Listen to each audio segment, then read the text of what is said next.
Up next is a conversation on the future of U.S.-Africa commerce. We are joined by U.S. Deputy Secretary of Commerce, Don Graves, and Semafor reporter, Morgan Chalfant.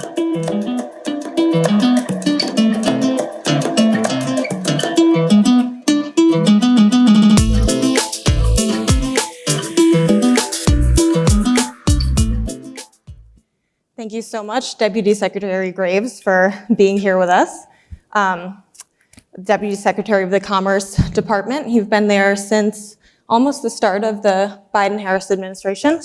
I wanted to start just because I was very struck preparing for this interview by a report about your ancestors and how they ran a taxi, horse, and buggy service on the same land where the Commerce Department sits today. I'm just wondering how that feels to have that personal connection with where you work. It is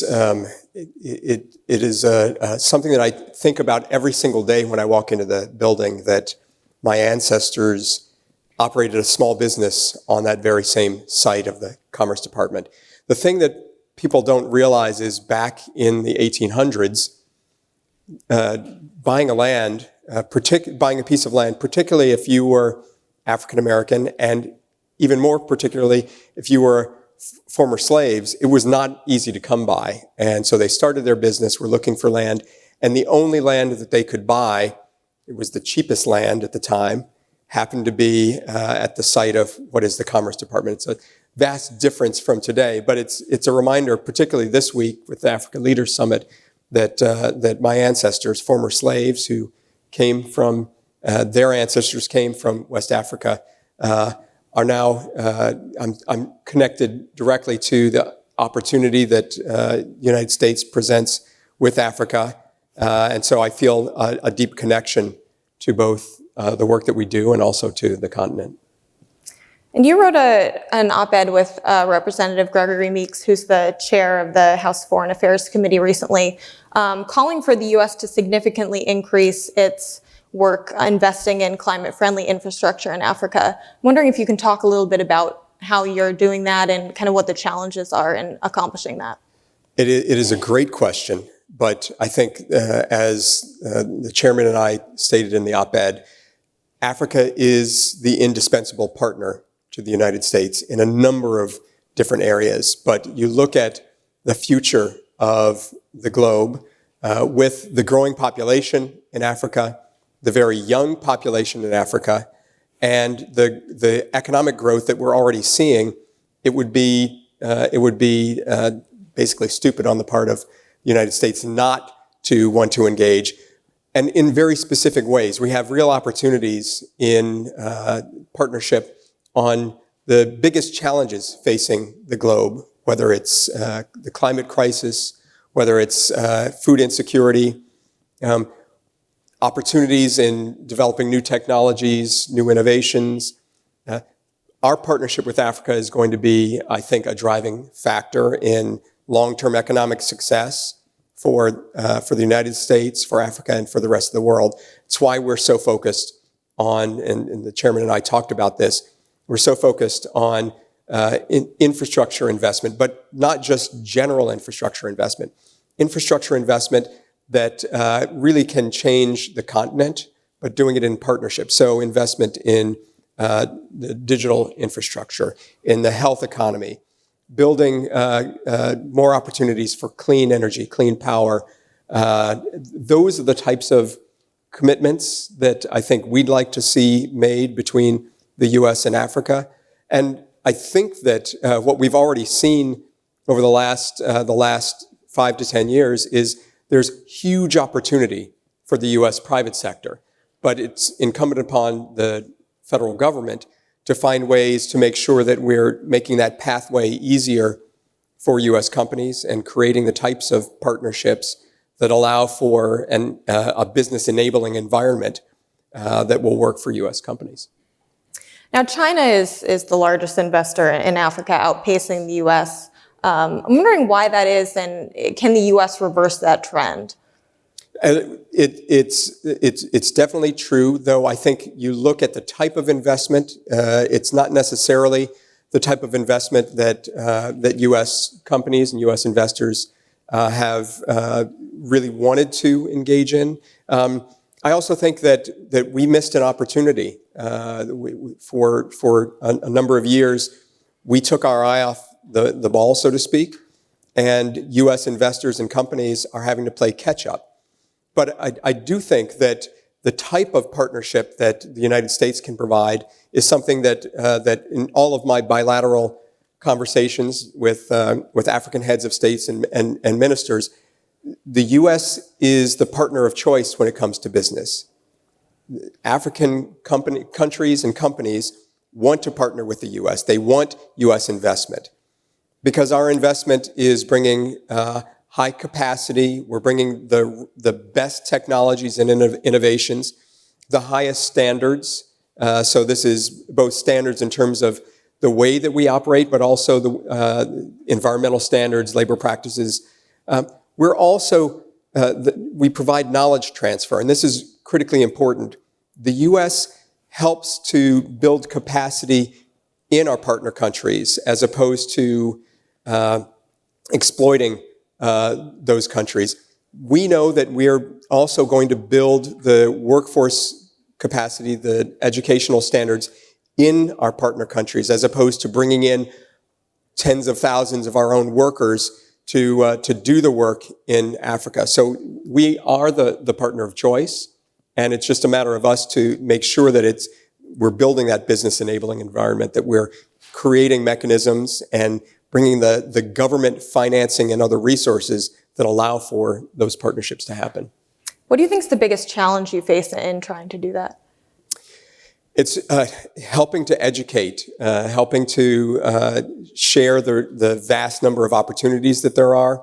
It's also making sure that the U.S. government is more nimble, that particularly our financing institutions, so DFC, Exim Bank, U.S. TDA, the Millennium Challenge Corporation, the other development institutions. We have to make these more seamless. We have to make them more flexible. We have to be able to move more quickly. That's one thing that some of our competitors have been able to do, like China. They are able to galvanize tens of billions of dollars very, very quickly and don't require the types of approvals that we do. But I think that the value proposition for U.S. investment and U.S. corporations is much better in the long run. So we just have to make that case a little bit better and also make the U.S. government solutions in partnership with the private sector more nimble, more facile, and able to move much, much more quickly. And the Commerce Department has the U.S. Africa Business Forum coming up this week. How do you define success? It's what I expect to have coming out of this engagement. Tens of billions of dollars of commitments, contract opportunities, investments on the continent, and deep partnerships with U.S. companies. We are excited by the types of programs that are already in place, that the president continues to champion, Prosper Africa, the work that we're doing at the Commerce Department, the Africa Commercial Engagement Strategy that I launched when I was in Abidjan earlier this year. We expect that U.S. businesses, not just the largest businesses, we're all for large U.S. businesses, but small and mid-sized enterprises, that there's a range of commercial activities. And what we're going to see out of the U.S. Africa Business Forum is direct connections, these contracts. And it's not just the largest companies. We have a deal room that is a virtual deal room that will allow small and mid-sized companies to engage. And the reason, as I said before, Africa is young. We want to engage our small businesses to work with the youth entrepreneurs all across the continent. We want to drive more women entrepreneurs across the continent. We have good opportunities here in the U.S. That, I think, will help us deepen the partnership. And we should be taking advantage of the fact that we have the largest African diaspora in the entire world, by far. 47 million people in the U.S. have a connection, an ancestral connection to Africa.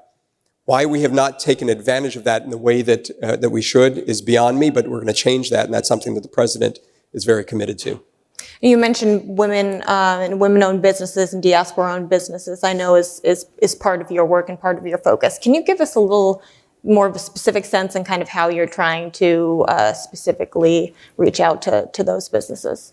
Well, part of this is certainly making it easier for women-owned businesses in this country to access opportunities. So the Africa Commercial Engagement Strategy is partially what we do on the continent, but partially it's what we do here. The thing that a lot of people don't realize is the Commerce Department actually has the foreign, U.S. and Foreign Commercial Service. So you can imagine that everyone knows about the U.S. embassies and at the State Department and our great colleagues there. But our commercial service is basically focused on creating linkages between U.S. companies directly with our foreign counterparts. So we have teams all across the country here in the U.S., our U.S. commercial service, that works directly with entrepreneurs. And we have a focused effort on looking at women entrepreneurs and then basically making it as easy as possible for them to look at specific opportunities in their industries in countries all across Africa. And that's where our foreign commercial service comes into play. They work directly with businesses in country. They work to make the regulatory and environment work better for U.S. companies, make it easier for U.S. companies to understand the rules and the practices and make those connections. And then once the U.S. companies have a fair and level playing field, U.S. companies will outperform the rest of the world, I have no doubt. But for us, it's critically important to make it easier for women-owned businesses in this country to see opportunities and then to understand how to make those opportunities turn into real business deals.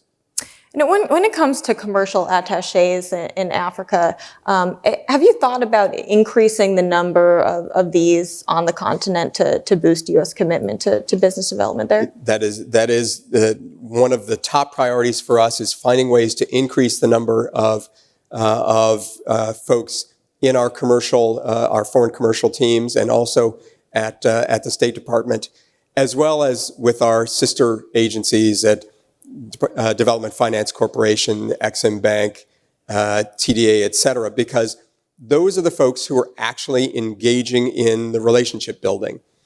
So, you know, I can't, Congress has to make their own decisions, but I know that the President's budget requests additional funds so that we can continue to deploy more of our folks to make it easier for U.S. business to succeed all across the continent. And speaking of Congress, in a few weeks, Republicans will gain control of the House. That means divided government in Washington. Does that change your strategy with respect to Africa at all? Do you think it's an area of bipartisan cooperation?